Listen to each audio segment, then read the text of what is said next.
God, creator of the universe, 0 mentions.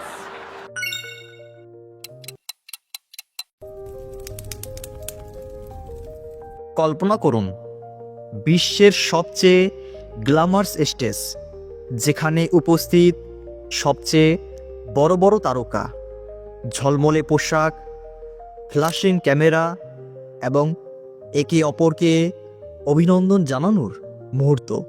কিন্তু এর মধ্যে কিছু অদ্ভুত ঘটনা ঘটে। হলিউড মঞ্চে উঠে শুরু হয় বিশ্বাসের উপহাস, ঈশ্বরকে ঠাট্টা করা হয় এবং শ্রদ্ধার সীমা ছাড়িয়ে যায়। কিন্তু এরপরে কি ঘটল তা কেউই ভাবতে পারেনি। Welcome back. If you're just joining us now, এই হলো হলিউডের সবচেয়ে উজ্জ্বল রাত, কিন্তু এর মধ্যেই কিছু অন্ধকার লুকিয়েছিল।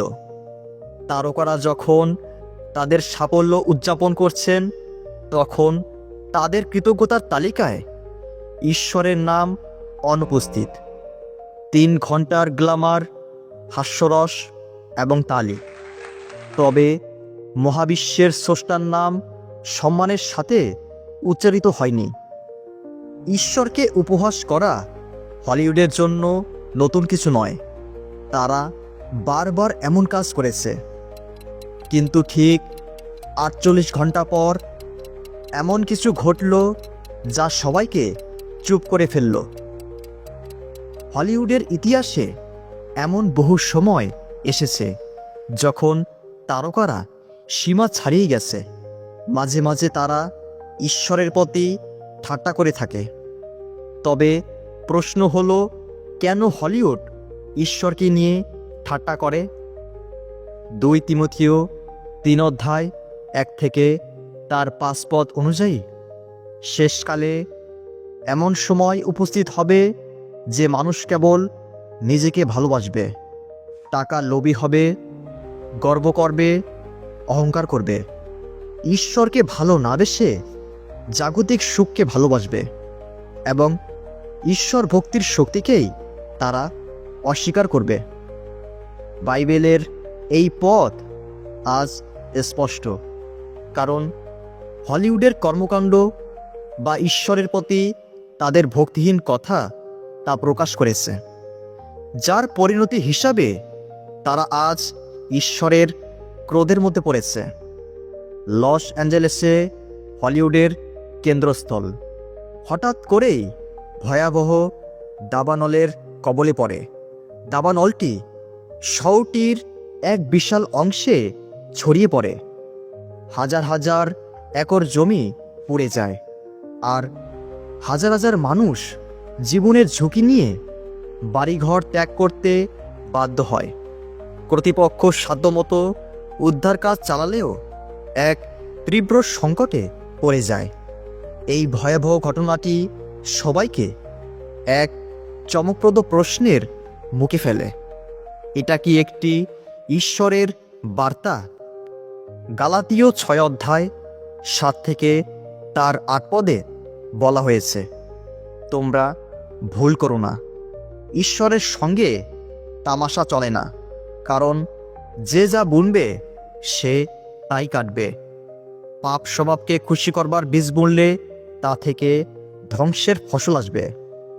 এই পদে আমরা দেখতে পাই ঈশ্বরের সঙ্গে ঠাট্টা তামাশা করার ফলাফল কি হতে পারে।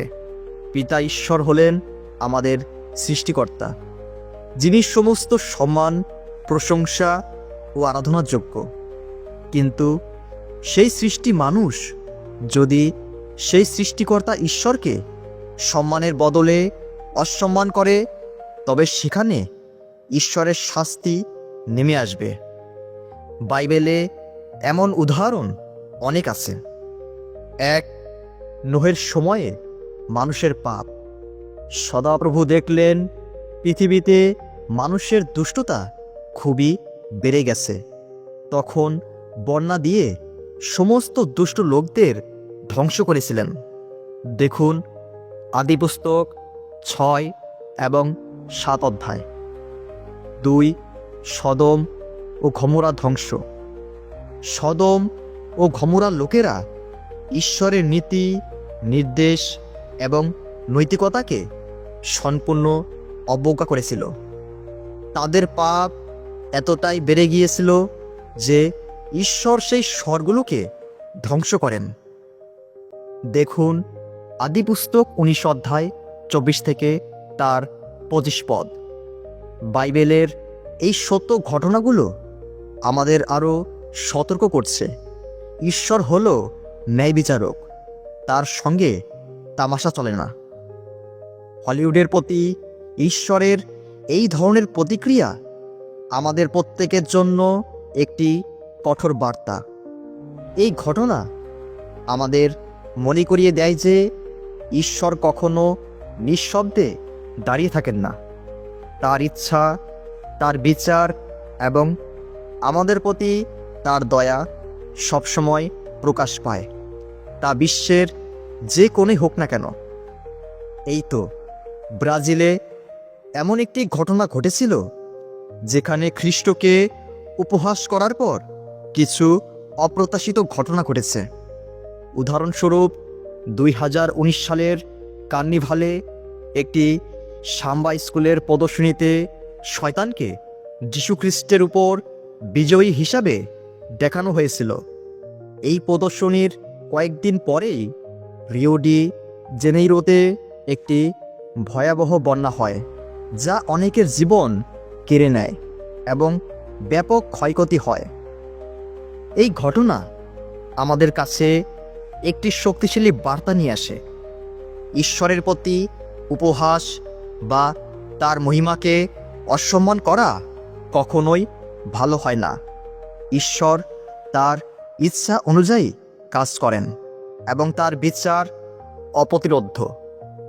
হলিউড বা বিশ্বের যে কোনো জায়গাতে যদি ঈশ্বরের প্রতি অসম্মান দেখানো হয়, তবে তার পরিণতি হতে পারে অপ্রত্যাশিত ও ভয়াবহ। অতএব এই ঘটনার মাধ্যমে আমাদের উচিত যে ঈশ্বরকে শ্রদ্ধা ও সম্মান প্রদর্শন করা, তার নীতির প্রতি মনোযোগী হওয়া এবং বিশ্বাসে শক্ত থাকা। কারণ ঈশ্বর চান যেন আমরা তার পুত্র যিশুর উপরে বিশ্বাস রেখে পাপ থেকে মুক্ত হয়ে পবিত্রভাবে জীবনযাপন করি। বন্ধু, যদি এই ভিডিওটি আপনার ভালো লেগে থাকে তাহলে লাইক দিন এবং কমেন্টে আপনার মতামত লিখুন এবং এই ভিডিওটি শেয়ার করুন আপনার বন্ধুদের সাথে। ভিডিওটি ভালো লাগলে চ্যানেলটি সাবস্ক্রাইব করুন। ঈশ্বর আপনাদের আশীর্বাদ করুন। জয় যিশু।